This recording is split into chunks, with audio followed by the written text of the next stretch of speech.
And praise the sun, everybody. We are back with Dark Souls, Scholar of the First Sin. Dark Souls 2, that is. Scholar of the First Sin. Welcome back. Few changes. The character that you guys see now is not the character that we've been doing the playthrough with.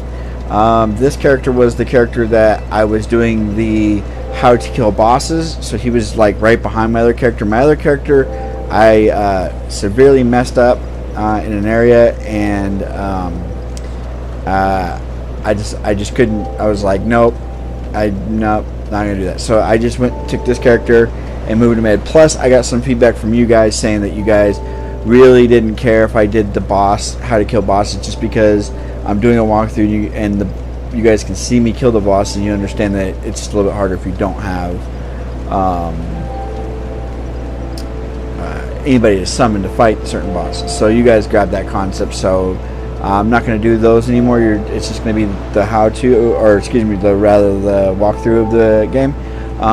The only real difference is he's a little bit higher in stats than the other one was, and his weapon is a little bit better. He's got a +8, whereas my other one was +7. But other than that, all the other stuff's virtually identical. We can take these off. I don't need those on there no more. So we're going to be starting Earth and Peak today. If you guys notice, the music is a little bit louder. I've been watching some of my old playthroughs, and I noticed that the dialogue for the NPCs and the music and the ambience and the combat, everything's just a little bit too quiet. So I went ahead and turned that up just a little bit. If it's too loud, let me know in the notifications, and I'll make sure to turn it down a little bit more. In this video, we're going to be doing Earth and Peak, but I wanted to introduce a character we didn't introduce before, and I kind of forgot about her.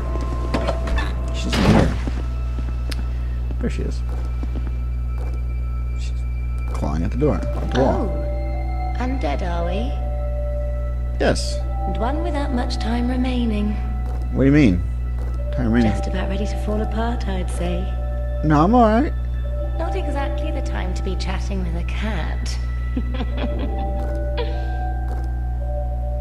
Well, suit yourself. I like talking to cats. Oh yes. You may call me Xiaoqua. Xiaoqua. Enchanté. Enchanté. Xiaoqua. So, what did you want anyway? Ooh, you smell wonderful. Okay, so her opening conversation is always the same. She comments that everything's about to fall apart, that I'm running out of time, and that I smell different than evidently other people she's encountered. So, now I am hollow right now, but that doesn't change her dialogue. If I was human, she'd say the same thing. She will help you. You can abandon a covenant you're in, and she'll also keep track of the covenants that you're doing. So, like, we can go up to the Way of Blue and we actually can get something from him. We'll do that here in a second. But she gives some really, really interesting details, and she's a lot like Strayed in the fact that she'll kind of laugh at the end of all of her, little dialogue she drops. So it kind of hints that she's been around a lot longer than this place. Maybe. Let's find out. This place is already dead. Everything will crumble and waste away so that something new may be born. Interesting. Isn't it wonderful? See, and she says, so everything will be wasted away, crumble. It's crumbling to make way for something new. And that's kind of the going theme through all three Souls games, is that you're in an area that's falling apart because it's already starting to make way for something new. In Dark Souls 1, you know, everything is all decrepit. New Londo's all in ruins, and the catacombs is all in ruins, and Undead Burg is just destroyed. It's all overrun by hollows. Everything is kind of falling apart, except for Analondo being the only thing that still looks in good shape. And in this game, you see the same things. You go to these areas, and you see everything is just falling apart. Mainly because, again, all the games are about this state of flux, that everything is in a constant state of flux. The land stays the same, but everything on top of the land is always in a state of flux. It's always changing, and she knows this. This place is fascinating. We receive only the most peculiar visitors.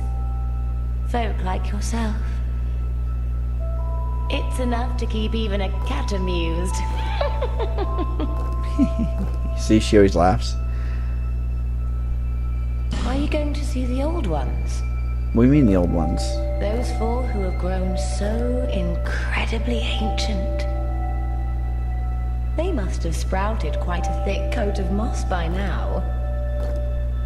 For heaven's sake, no one even knows their names anymore. Imagine that. Yes, nothing like yourself. For you have a most pleasant scent that grows nicer with each passing day. Okay, so that's a very big, that's a lot of dialogue, that's a lot of information to take all at once, but she said, are you like one of the old ones? And she said there was 4 of them, but now they're so ancient that nobody remembers their names. She's referring to the 4 Lord Souls you needed for the Lord Vessel to go see Gwyn. You're not referring to Gwyn himself, but you're referring to the Witches of Islith, Grave Lord Nito, the 4 Kings, and Seath the Scaleless. You needed those 4 souls to get open Lord Vessel. So how does she know about them if we killed them in Dark Souls 1? Well, the theory is that the greater souls never actually die. You can slay a great one, but they're always going to come back in a different form. The soul never leaves. That soul never goes. So the other souls we consume, they go bye bye all the time. But the great souls, even if we consume them, they remanifest into something different. So you're going to see similarities in this game to some of the bosses in Dark Souls 1, and that's why I like this game, is because a lot of people say it had nothing to do with Dark Souls 1. In fact, it does. These are just, so when you come across, like, it's a bit of a stretch, but the Last Sinner, you could easily make the argument is that's Artorias, right? That's a soul you need. Well, no, he's not a soul you need for the thing, but you could make the argument that or it's extra gross, so you could say the Witches of Islith, but that's kind of a stretch. I would go more because of the fact that it really well used with the sword, hands are bound together, and in constant torment, very much like Artorias was at the end, where he had a broken arm, tormented by the darkness, or by the abyss. So I can make that connection. I don't know if that's the connection they were trying to make, but it could also be the 4 knights. She represents all 4 knights in one. They're all trapped in one body now. I don't know. It's up to you. That's where your imagination needs to let you take wild there. But that's just a general idea of what I think is going on. Have you made friends with the man by the sea? He's lost everything. Absolutely everything. The only thing he's good for now is a few tidbits on covenants. Covenants are a type of, well, contract, you might say. You give something to gain something. That's the way humans like it, right? It might be just the thing you need. But what does a cat know?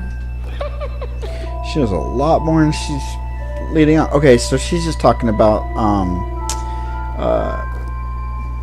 what do they call it? In each game? All 3 games has one.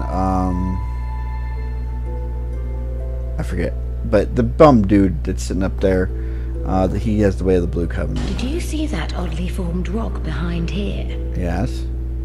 Long ago they called it Victor Stone, as I recall. Victor Stone. If you wish to face greater challenges, speak to the rock. Although, you'd just as well not. So that's the rock that I told you guys in the very first video, when we first came to Majula, that if you join that covenant, it would instantly put the game into New Game Plus without all the benefits of New Game Plus. You don't get all the rings and stuff. It just makes the game harder. So it's really not a covenant unless you're looking for a good challenge. That covenant. This place is already dead. Everything will crumble and waste. Okay, so she's repeating herself Nothing now. Well, that's the other thing I'm going to talk about is that she's kind of important for. is you can buy. She has 4 rings. She has Ring of the Evil Eye, which we'll get the +1 here soon, so we don't need to buy that from her. She has the Silver Cat's Ring, which we will buy from her eventually. We don't need it right this second. She has the Red Eye Ring. That ring makes you pull aggro, so if you're helping some friends out and you're the tanky guy, you put that on and the enemies will attack you, not your friends. The name engraved ring, basically you get the ring, your friend gets the ring. It's the password system in this game, so you each pick, there's like 9 gods to choose from. You each pick the same god, and then only people with that chosen god on the ring, you can see their summoning signs. So that's how you summon with other friends. And then the Ring of Whispers allows you to hear foes, and talk to some people that normally you wouldn't be able to talk to. Now there is some lore. It says silver ring depicting a leaping feline reduces fall damage from falling. Legend has it that when a cat grows old, its force brews within them, and they are reborn as something new. So cats die and become something new.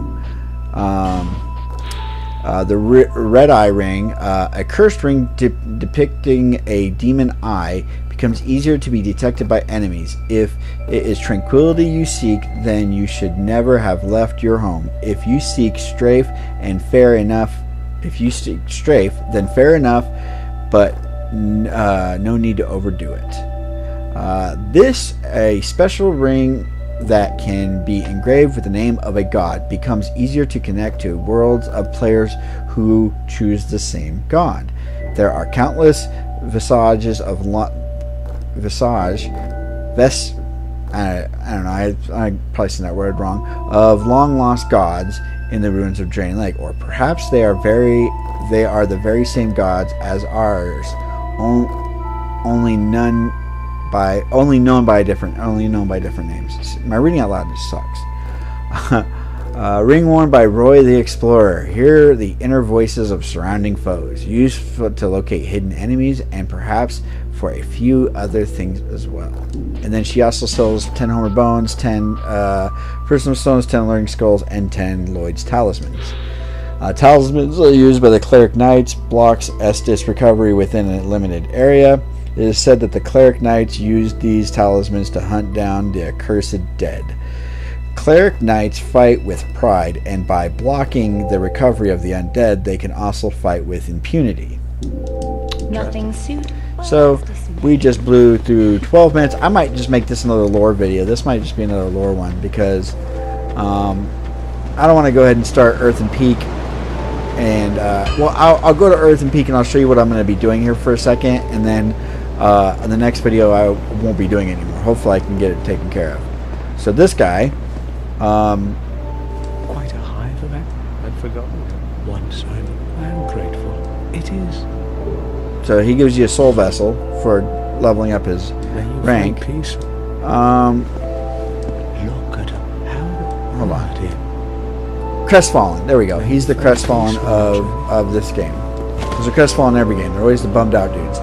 Something else I did pick up, and this character got it that the other character didn't, is a couple of lore items that we can talk about. One is the Cursed Bone Shield. Small shield used by Aldean warlocks, reinforced by the Covenant ritual that granted the shield the power of flame. Can deflect spells by parrying. The particular figure known as Lord Aldea kept giants in mirrors and attempted to recreate a dragon, but after some time was not heard from again. Excuse me. I had a frog in my throat. So I got that item, and then I also got a this, and I'll explain how I got these items here in a second.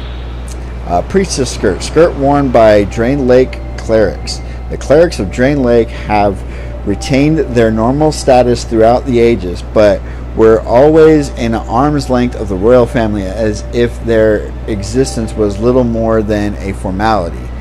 It is customary for clerics to wear different garbs depending on their sex, but the reason for this practice is unknown. This is a woman's skirt. So the way I got this item and that shield was, if you guys remember when I did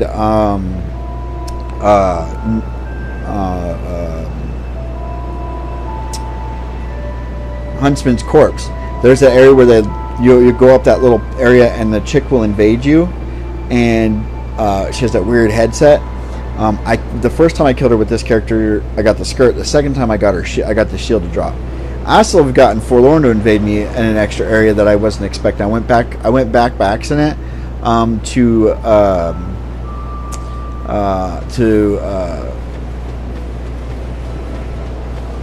why can't I think of the name?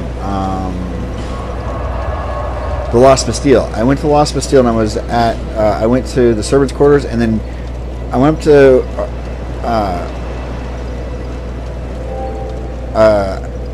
I was at. Oh no, excuse me. I was at Strayed Cell, and then I came out and I dropped straight down. You know where the like the 8 life gems are, and there's that Royal Knight before you cross the bridge to go to Sinner's Rise. When I dropped down there, he invaded me right there. So I don't know if that's a normal invasion spot that he can do after you beat the area, but I do know after the first invasion here at Huntsman's Corpse, he will invade you in very random places. A lot of times trying to impede your progress. Like you're low on life and you're just trying to get to an area and he'll invade you to try to kill you. So that's what Forlorn does. Anyways, let's go to Earthen Peak. One thing you really want to have in your inventory is some poison moss, just because the mannequins throw a lot of daggers and can poison you a lot in this area. But other than that, the other thing we're going to be doing is we're going to be switching our helmet to the Traveler's one, the Merchant. The reason we're doing this is to try to increase our item drop rate. There's Grave Wardens here, and the Grave Wardens have a weapon that I really want, and that weapon is a Silverback Spear. Most enemies have an average drop rate of their gear versus weapons. The Silverback Spear is one of the more harder weapons to get. It does have a low drop rate. You'll get their shields, you'll get their armor a lot more than you'll actually have a chance of getting the spear. So what I'm going to do is I'm going to show you just the opening sequence of Earthen Peak. You can actually see the first, if you see that little gray image on the left side of those gears, that's a Grave Warden. That's the first one that I'm going to sit here and farm him until he's doesn't spawn anymore. Or unless he gives me my spear. If he gives me my spear, then we're going to go back and level that puppy up, and I'll explain why that thing is going to be part of our build and why it's so good. So let's go ahead and go real quick. Let's do this. There's a mannequin that'll drop down right here. And he didn't. He just decided to not. Usually he'll try to plunge attack you.